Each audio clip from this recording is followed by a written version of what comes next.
Dare to be different, dare to be free, dare to roam far like wind on the sea. Fly like a gull, soar high on the air. Be strong in your courage when others despair. Welcome again to the Saints series. This time I'm going to speak about St. Ignatius of Loyola. He's one of my favorite saints because he embodies the teachings here that we could all become saints if we put out the effort. He also believed that you should never give up. If you want God bad enough, you can get God through your own effort, even in the face of adversity. Not to give up. And this is something Yogananda taught. Always dive for the pearl, and if you don't get it, dive better and harder. This was St. Ignatius. He even created something called the spiritual exercises. And in these spiritual exercises, he taught people different techniques in how you could find God on your own. Certainly with the grace of God and the grace of Jesus, but not only that, you can do a lot yourself. And Yogananda really appreciated St. Ignatius and his spiritual lessons and the kind of things he stood for. I want to read something from the Divine Romance. St. Ignatius of Loyola was called the saint of willpower. He was not satisfied to wait for the grace of God to descend. He trained his will so he could commune with God at any time. He said, I can find God at all times whenever I wish, and any man of good will can do the same. As the body can be exercised by going, walking, running, and so the will of man can be trained by exercises to find the will of God. And Yogananda continues to say, that is what I believe too. To train your will, to have complete mastery over your will so that you can do the things you ought to do with the will unbound by bad habits. This was very extraordinary at the time for this kind of idea. The first time I experienced the vibration and the energy of St. Ignatius was when I moved to Italy. One of my pastimes, and the pastimes of many people here, is to go visit churches. And Rome is a treasury of churches. And just to sit in a church, you'll never know what you're going to find here in Italy. You could find body of a saint, some relic of a saint. Even the frescoes are incredible, and you feel inspiration from those. But you never know what you're going to find, so I often would make a practice of going from church to church. And this particular occasion, I came across a church I hadn't seen before. It was under construction, and I went inside, and even inside, there was a lot of construction going on. But I found a little place in the middle to sit, between two side altars. And I closed my eyes, and I went deep right away, which is not so easy for me to do all the time. But it seemed like a few minutes. Actually, it was a few hours when the priest came in and started ringing the bell. And in Italy, we have siesta time. So the churches close from about 12 to 4, most churches anyway. And so it was a warning that I had to be out in a few minutes. So I went to the right altar, and I saw an arm and a hand in a glass case. And then I looked at the plaque underneath it, and it said, "This is the incorrupt arm and hand of San Francesco Saverio, St. Francis Xavier."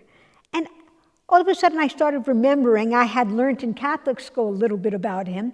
He was noted for his goodness and his kindness, and he was the first of the Jesuit missionaries to go to India to spread Christianity. And the one that had the most success, some Franciscans and others had come before, but they didn't do very well in capturing the heart of the people. But St. Francis Xavier did. So that's what I remembered about him. And I closed my eyes, and I just felt such a sweet vibration. I wished I didn't have to leave that church. And then I went to the next altar on this other side, and it was the tomb of St. Ignatius, Loyola. And I thought, well, no wonder it's so wonderful. No wonder it's so powerful in this church, because I'm sitting between two saints. And I also closed my eyes, and I felt such a wonderful energy. And I left that church just really feeling high and determined to find out more about the life of both these two men. So, St. Ignatius, he was born in 1491 from a very wealthy, noble family, well, sort of lower nobility, but his family had a castle. And he was the youngest of 13 children, and he became a knight and a soldier, and he believed in chivalry, and he was devoted to saving his country. And he was an excellent sword fighter. He loved to dance, and he dreamed of marrying a princess. But his whole life, as he knew it, was shattered when he was about 30 years old. The French army came to his town and started taking over the city. And as soon as he heard about it, he was a captain in the army. He gathered together as many men as he could to fend off the French. But they were so overwhelmed by and outnumbered by the French that most of them just gave up and surrendered. A few of them died.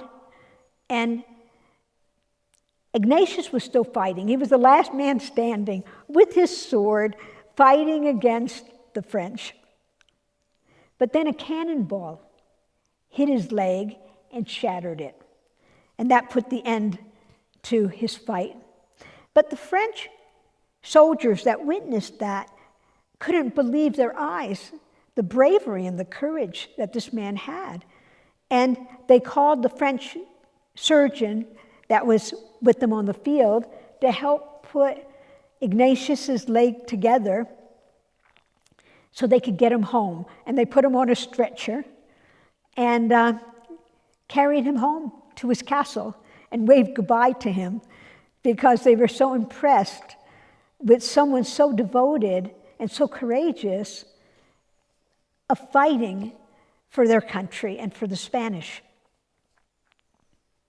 Oh, did I say that? He was born in Basque in Spain. And his name was also Inigo. But later on, when he was working in France and in Italy, these people didn't pronounce the name well enough. They were used to another name that sounded similar, Ignazio. So they started calling him Ignazio, And he liked it just as well, and he decided, okay, I'm Ignatius. And so anyway, his recuperation was a little difficult. He had to have several operations, and it was painful. Of course, they didn't have anesthetic in those days. And so he had to go through several operations, and he needed something to do with his time before his leg healed well enough so he could get back to the battlefield, he thought. And his sister didn't have the books he kind of wanted. He wanted books on adventure and chivalry, but all she had was spiritual books. And one of them was The Imitation of Christ, which he loved and kept it with him from that day forward. And another was a book of saints. And he was especially impressed by St. Dominic and St. Francis, and because he could relate to them. They were soldiers for God. And he started comparing his life that he's been living compared to the life of St. Francis, who was a soldier just the same. But he was full of joy. He was full of peace. And he realized when he felt joy, normally it was just a temporary joy, something that doesn't last. And now God was coming through him as he was reading this chapter about St. Francis, and he started feeling a different kind of joy, something really elevating. And he used the term discernment. He discerned, this is how I want to live. This is what I want. I want God. This is what's going to make me happy, not my old life. And the saying came into mind, what good is it if you get the whole world and you lose your soul? And that kept on coming to mind. And he knew he could no longer live that way. And when he got out of bed, he limped, and he had a stick. So he would think, I want to be like a stick in an old man's hand. And God's the old man, and I want him to guide me wherever he wants to take me, like that stick that I'm carrying around now. And so when he left his castle, he left for the last time. He left as a pilgrim with nothing. He left purposely with his mantle and a sword.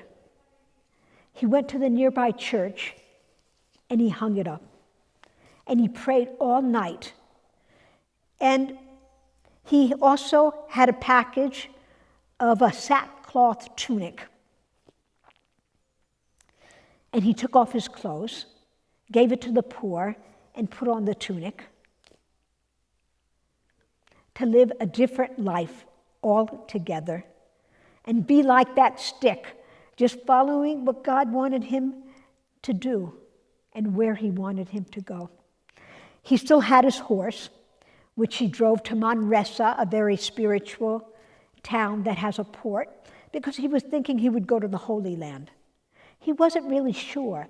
He thought about joining an order, the Benedictines or the Augustinians. But then that was not what he was hearing to do. So he went to Manresa. He went to the nearby hospital, which always served, hospitals in those days served as pilgrim spots where they would take care of pilgrims as well as sick people. And they were always free.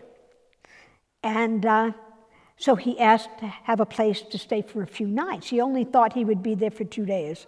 He ended up being in Manresa for a year. He didn't hardly stay in the hospital because he found a cave that he really liked.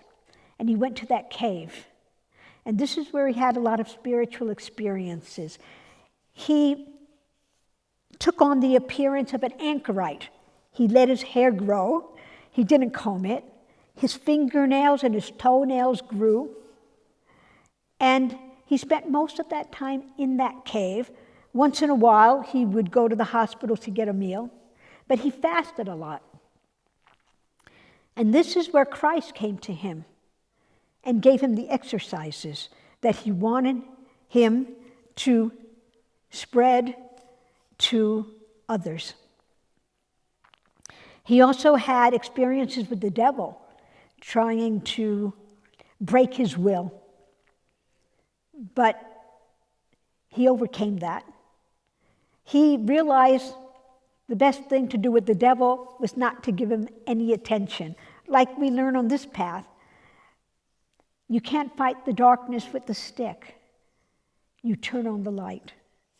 There's an incident that happened sometime later when he was already in order, when he was trying to go to sleep, or he was sleeping, and he heard a lot of noise in the kitchen, and he thought it was one of the companions. So he got up to see what was going on and what was all the banging going on. And there were no companions to be found. It was the devil. And he looked at the devil and he said, "It's only you." And he went like this and he said, "I'm going back to bed." And he would tell his brothers this: don't give it energy. Give energy to the divine. And the rest, it'll be too much effort for the devil if he sees that every time he comes and bothers you, it's going to even increase your devotion and your love for Jesus and God. And so they would leave you alone. The devils would leave you alone because they would cause you to go more toward God. And so he said, that's the remedy. Keep your mind focused on God. So anyway, all this happened in Manresa, in the cave. And after about close to a year, he got the message from God that it's time to do your work now, and I'm going to guide you. And so he left the cave, put on more of a normal poor man's tunic, shaved, cut his hair, cut his fingernails, and went out just to see what was there. He thought still he was going to go to the Holy Land, but God told him, no, I want you to get educated. I have a certain plan for you to do, but you need to learn Latin so you will be respected by the church and by others, which wasn't easy for him because he had to go to elementary school and be with young kids, and he was already in his 30s by now, 31 or so. And he looked different. He looked strange. He was an older man with a stick, but he was very likable. And after he learned enough Latin, he went to the University of Spain so that he could get his education and degree like he was asked to do. And also, he was teaching all along the spiritual exercises that he learned from God in that cave. And he was a magnet. He drew the younger students to him. But it also attracted the long arm of the Inquisition. They thought, who are you to be teaching theology? You're not a part of the church. You're not a priest. You're not a bishop. Who are you? You can't do this. And they put him in prison. And he was on and off in prison with the Inquisition for about a year. Sometimes he was in chains. Sometimes he wasn't. Some of them rather liked him because he was always very obedient. And he realized that this is happening for a reason, that God is giving this to me for some reason. But it wasn't comfortable for him. He didn't like to be in chains. He didn't like to be spoken harshly to, but he took it. And they would let him out once in a while, but he went back to doing what God was guiding him to do, teaching the lessons to the college students about the spiritual exercises and about God.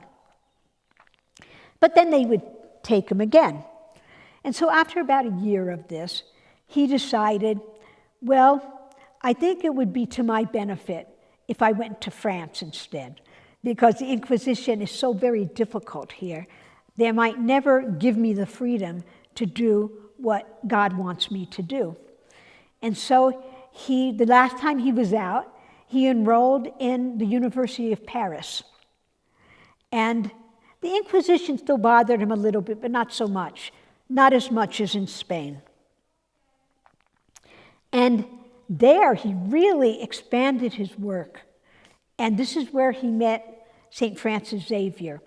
The students that followed him in Spain transferred over into France. So he didn't lose them, but he gained many more in France. And St. Francis Xavier was a professor that worked there. They were from the same country. They were from Basque. He was from Basque, Spain, and they spoke the same dialect. And they were really attracted to each other. And Francis didn't want to give up the world. He liked being a professor. It was his dream his whole life. He came from a family of soldiers, but he didn't want to be a knight like them. He wanted to teach and help people. But Ignatius told him, you can still do that. And he would tell him the same thing that God said to him. What good is it if you gain the whole world, but you lose your own soul? And he couldn't get that out of his mind. So he finally gave in and was influenced so greatly that he became a devoted follower of St. Ignatius. So they kept on learning and teaching. They became an order of priests, or they were training at the time to be priests. They ended up doing their holy orders in Rome, and they took the name, the Company of Jesus, and then after a little bit, they changed it to the Society of Jesus, but they were always called the Jesuits by the French. It's a French name, endearing name. And so this is when he really started his work. He always said that if a church is not marked by caring for the poor and the oppressed, the hungry, we are guilty of heresy. And he took this seriously. His life was to serve. And this is what they call Ignatian spirituality, the way Ignatian taught to do karma yoga, to do work for the poor. Now, there was a lot of differences between the Jesuit order and between the other orders.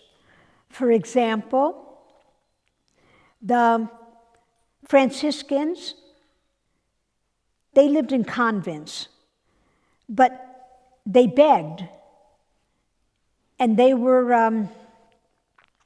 preached, and they spent a lot of time together saying their prayers. The Augustinians, the Carmelites, the Dominicans, they had a different role, and they would spend a lot of time together in seclusion and in prayer. This was not the idea that God was giving to St. Ignatius. Instead, he wanted him to be out in the world, to serve the world. They didn't live in monasteries. They had jobs in which they could serve. But this was to develop more and more later. Right now, they're together serving. They've been given a church, and then they built apartments to be their house, and they were serving the poor. The first thing they did was to open up an orphanage for homeless children. The second thing they did was open up a house for prostitutes. Now, Ignatius was very aware of the plight of the prostitutes, that many of them grew up that way. They lived on the streets. They didn't know any better, and they were poor. So he thought, how can we eliminate these problems? So in the house, what they did was they taught the women skills, how to sew, how to cook, how to speak better, because many of them didn't even speak the language better. They could hardly be understood, some of them. They weren't educated. So they educated these women. And they did something very much for them. They elevated their soul. They taught them the spiritual exercises. They were never made to leave the house if they didn't want to. They could always remain and continue helping others. But many of them left to find jobs. They found jobs for them as domestics and as servants. Some of them started laundry services. They received whatever help they needed. The Jesuits helped to get money together for these women so that they could get married. But they became almost different people. And so he did them a great service. And the ones that stayed behind would help other women get off the streets and come into the house so they could also change their lives. And this was unique for the time. He felt a lot of compassion for people that were poor and needed help.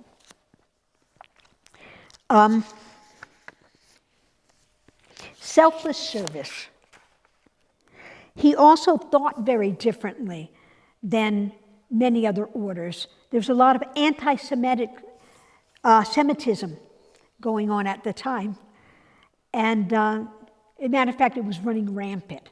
People were thrown out of Spain, and now they're living in Rome. And he opened houses to convert them, but he treated them much better than other people treated them. He didn't make them give up all their traditions like many of the other orders did. He realized these were the traditions that Jesus followed. So he was very lenient with them.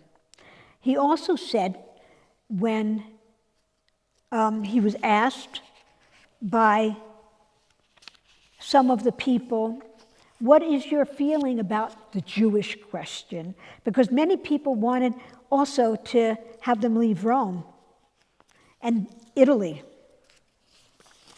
And he turned his eyes up to God and he said, "Oh, I would have been so honored to have been born the religion of my Lord." So he took this at a much higher level than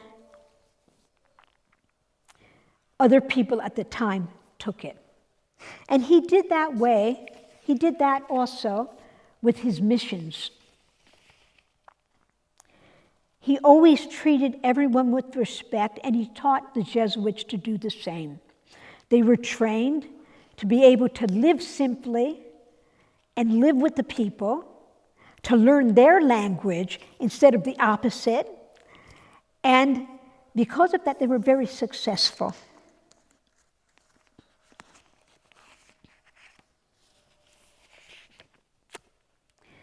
Let me tell you about the missionary work of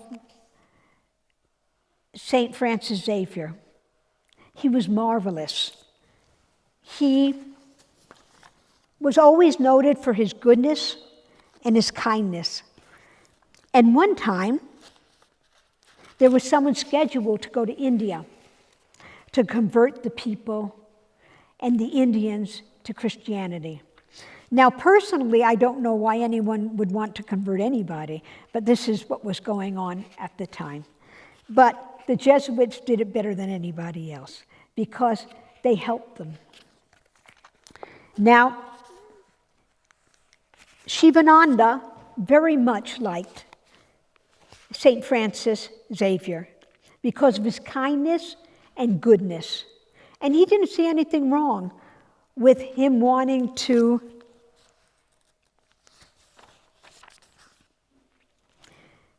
spread the teachings of Jesus. So here he states, in 1541, Xavier set sail from Lisbon for India with 4 old garments and 2 books. He lived very simply. King John of Portugal arranged a first-class ticket for Xavier. But Xavier became the ship's doctor, steward, nurse, evangelist, tutor, and cook. He did the humblest services possible to the passengers. He gave up his cabin to a sick person and himself slept on a coil of rope. He washed the clothes of the poor and the sick passengers. He was supposed to dine at the table of the governor, but instead he ate with the common people. When he got to India, he lived in the hospital near the harbor. He slept all night on the floor of the sick people, so he would be available if they needed him. He moved from village to village and begged for the lepers, the starving, and the prisoners. He raised a large sum of money and did permanent good to the helpless.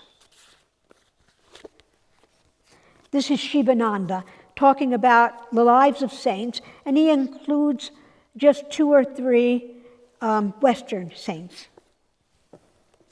He was very well loved in India. And the rest of his body, his arm and his hand we know is in Rome, but the rest of his body is in the Church of Jesus, which is the name of a Jesuit church. They're all called Church of Jesus. And the rest of his body is incorrupt, under glass, in the church in Goa. And people of all different religions honor him as a great saint there in India because he didn't push. He spread the teachings of Christ, but he, at the same time, gave them the choices. He didn't stop them from doing their life, their traditions, and he treated them as equals. And this made a big difference. St. Ignatius, from the beginning, started something that was very much a part of the order. He had the brothers, as they were learning and going to school as Jesuits, priests, to reflect on the kind of gifts God had given them. Like, for example, their talents.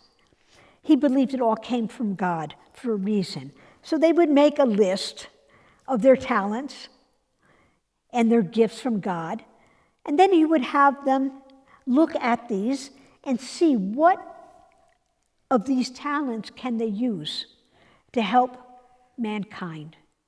And so this is a very important part of the order, because they were allowed to go to school, they were allowed to study, they were allowed to have a profession in which they could live out in the world and help mankind. So many became psychologists, doctors, some worked with children, some were attracted to the idea of missionary work, some were musicians, some were artists. And they still took the vow of chastity, poverty, and obedience. And they still had Jesuit houses where they would stay when at all possible. But they didn't have luxuries. When they were paid by their employer, the money would go to the Jesuit order. And it was figured out how much money the Jesuits needed in order to live. So it was a very unique system that he created, but it was very effective because they could bring God into all of life. St. Ignatius had two things he would say all the time. See God in everything, everywhere. Be a contemplative in action. He also said, everything is for the glory of God, not for our own benefit, but for God. They didn't have to wear their habit when they didn't want to. Their habit was a black cassock, very much like a diocesan priest, and a collar. They usually wore their collar, but they didn't have to wear their habit if their work didn't require it. They wore it at celebrations and things like that. And they very much still connected with their order, but they lived and worked in the world as contemplatives in the world and in doing good wherever they could.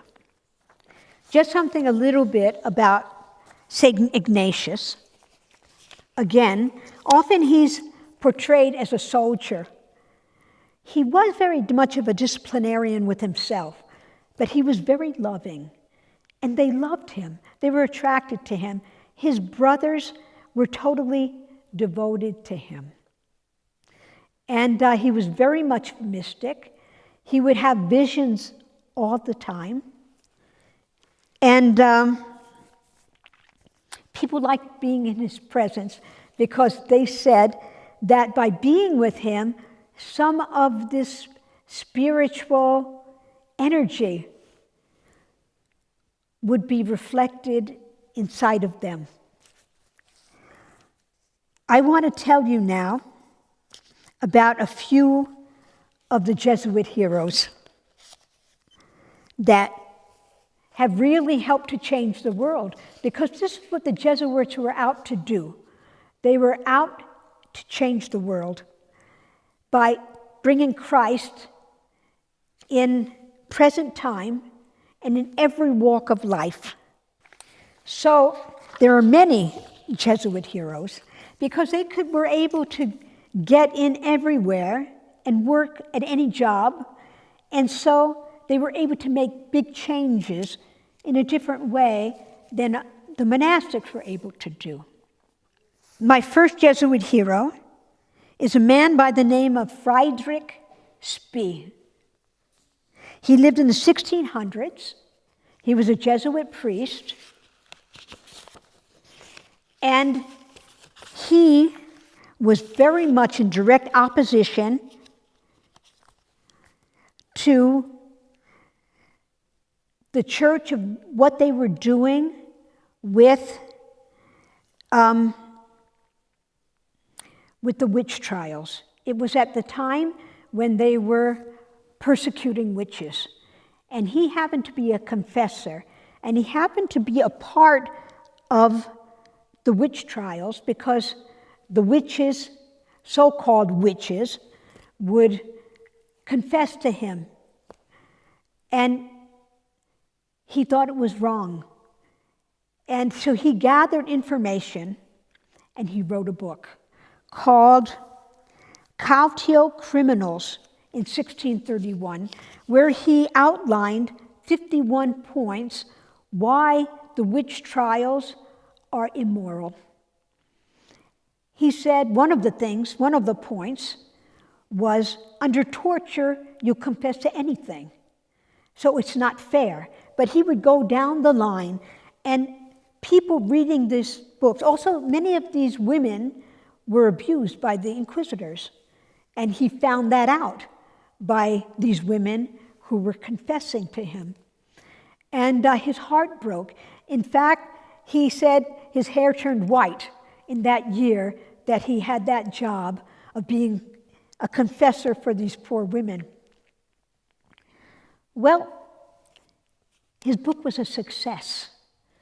And he's actually credited to ending the witch hunts. It took about 30 years to end it completely in Europe, but it started immediately. The people just wouldn't take it anymore. They realized what was going on. He painted the vision of really what was going on in these trials. And it wasn't known before. And even the clergy was really appalled at what was happening. So it was happening less and less and less until it was finished in Europe. It still continued by the Protestants in America, by the Puritans. But as far as the Catholics in Europe, and by the Protestants too, because they were a part of this horrible crime as well, they also started to see things differently. And he was a lovely man who, after this instance and after he wrote this book, he went on to write other books of poetry and devotion to God, and he died taking care of the sick in the hospital, a hospital in Germany. But he was a wonderful hero because he spoke up against something that wasn't right. A few others attempted to do it, but they didn't get anywhere. The fact that he was an insider and he wrote this book made a huge difference. So he was a hero in compassion and in action. The next is Pierre Tillard Chardonna. He was, again, a Jesuit priest, and he wrote this book, The Phenomena of Man. He was a visionary theologian, an evolutionary theorist. In this timeless book, which contains the quintessence of thought, Tillard argues that just as living organisms sprung from inorganic matter and evolved into ever more complex thinking beings, humans are evolving toward an omega point, which he described as convergence on the divine. So he brought God into science, and he was the first that attempted to do that. And the church didn't go along with him with that idea. The science was a little bit skeptical because they didn't want to hear God. But he was such a good scientist that he won over them more quickly than he won over the church. At the end, he was asked to leave France, and he was able to continue living at a Jesuit house in New York, where he taught at the university. He wasn't able to publish this book till after his death in 1956, I believe. But it made a huge impact on the world, on the spiritual world. And then as time went on, the last four popes actually quote him often. And I think one day he'll be really, really respected by the whole church. But he was ahead of the time, ahead of his time. He was too cosmic at the time when the church was very conservative. Just one little story I want to tell about Tillard. When he entered into World War I, usually the priests were made to be chaplains. It was an easier job. They did confessions and comforted the soldiers, but he wanted to be in the front lines. So they put him there. And they needed somebody as a volunteer to remove the dead bodies from the trenches. And no one else volunteered because it was a scary job. The bullets were flying back and forth. But he did very readily. And as this was happening, he did it with so much bravery that it was almost a miracle that he was getting so many bodies out and had so much courage to do this work. And afterwards, he was asked, well, weren't you afraid? You seem so fearless. He said, no, I'm not afraid of death because I know I don't die. I just enter into a different dimension. And this was beautiful because that was his consciousness. You just enter into a different dimension. And he had this kind of energy with everything. He saw everything in union with God. He was a beautiful soul. And for me, he was a saint too. The last one I'll talk about is Anthony de Mello. Anthony de Mello was an Indian priest who wrote these books. He basically emphasized in his stories of his books, he wrote 40 books all in all, that all the religions are valid. They all come under one heaven. And this also did not go well with the church, as you can imagine. And the stories are beautiful. He talks about rabbis, priests going to rabbis for advice. He talks about Protestant ministers that serve the people. He talked about all the different religions, not only Catholic stories. And so I'd recommend it. He's wonderful. He was a hero. He gave a lot of talks on God and the unity of all religions. And he was very controversial at the time, but there's a little bit more openness now to his works in these days. Well, I'm about to close now, but I just wanted to leave you with the idea of Ignatian spirituality and who he is,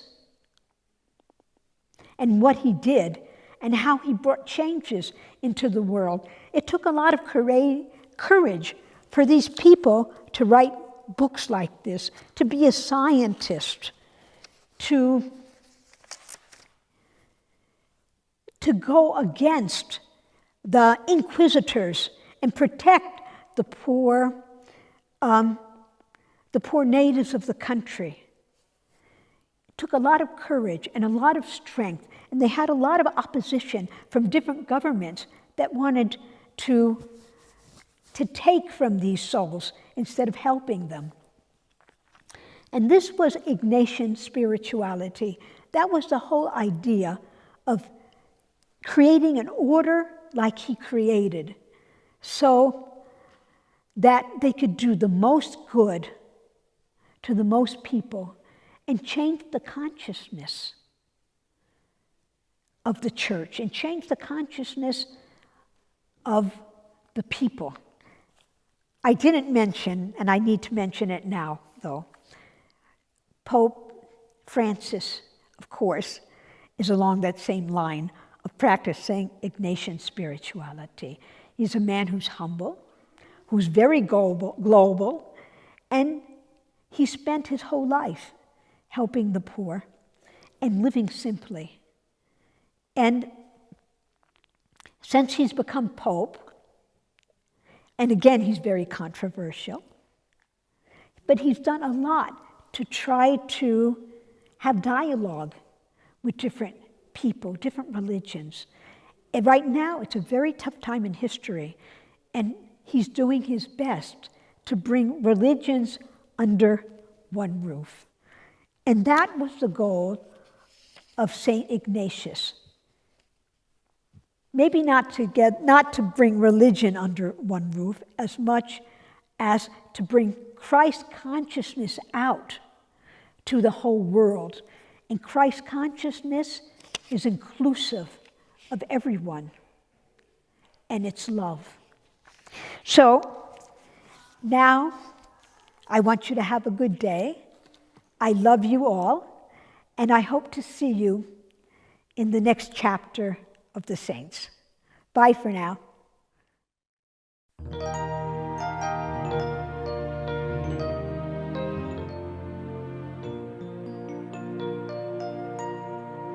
Dare to be different, dare to be free, dare to roam far like wind on the sea. Fly like a gull, soar high on the air. Be strong in your courage when others despair.